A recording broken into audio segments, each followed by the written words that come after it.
नमस्कार जगन्नाथजी. मला सांगा तुम्ही कसं काय केलं होय? नाही म्हणजे ताराचा प्रोड्युसर शूटिंगच्या तारखा पुढे ढकलायला तयार झाला.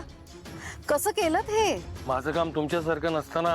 अहो असं नाहीये, मी गेले होते त्यांच्या ऑफिसला. मलाही माझ्या लेकीची काळजी आहेच ना. पण तो प्रोड्युसर फार उद्धट माणूस आहे हो. मी तिथे गेले, त्याला रिक्वेस्ट केली की शूटिंगची तारीख पुढे ढकल, तर माझाच अपमान केला त्याने.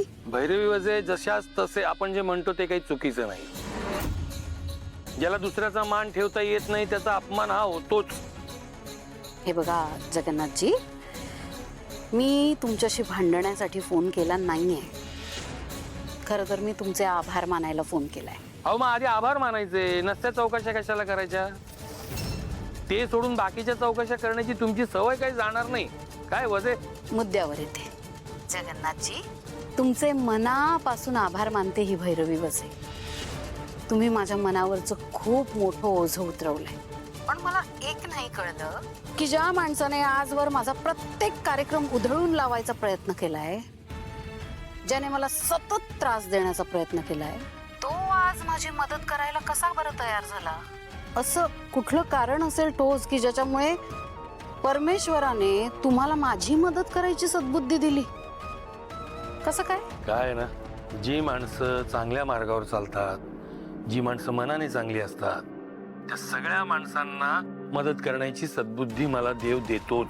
पण त्या यादीत तुम्ही कुठेही नाही. हो का?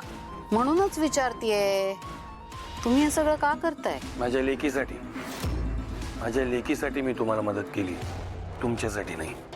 काय ना भैरवी वजे, मी माझ्या लेकीला गाणं गाताना पाहिलंय. ते अतिशय मनापासून गाणं गाते. त्यात तिला आनंद मिळतो, समाधान मिळतं. माझी लेक तुमच्या खोटेपणात तिचा आनंद शोधते. तसं का असे ना, मला या सगळ्याची काय घेणं देणं आहे? हा, पण या सगळ्यात माझा फायदा होतोय ना, बस मला एवढंच कळतं. त्यामुळे जगन्नाथजी तुमचे मनापासून आभार. आता इतकी मोठी मदत मी तुम्हाला केली, तर मला एवढंच जाणून घ्यायचंय की ज्यामुळे इतकी वर्ष हे जे काही चाललंय ते काय आहे. म्हणजे नक्की कशाबद्दल बोलताय तुम्ही? सावलीच्या घरच्यांना तुम्ही किती पैसे दिलेत म्हणजे, आणि त्याचं व्याज किती झालंय? हे बघा जगन्नाथजी, हा आम्हा दोन कुटुंबांमधला वैयक्तिक प्रश्न आहे. त्यात प्लीज तुम्ही पडू नका. आणि हे सगळं मी तुम्हाला का सांगावं? आत्ताच शो होतोय म्हणून तुम्ही आभार मानलेत ना माझे. मग उद्या जर शो नीट व्हायचा असेल तर तुम्हाला हे सगळं सांगावं लागणार भैरवी वजे. नाही तर असो, मी बघतो काय करायचं. ठेवतो फोन. एक मिनिट जगन्नाथजी.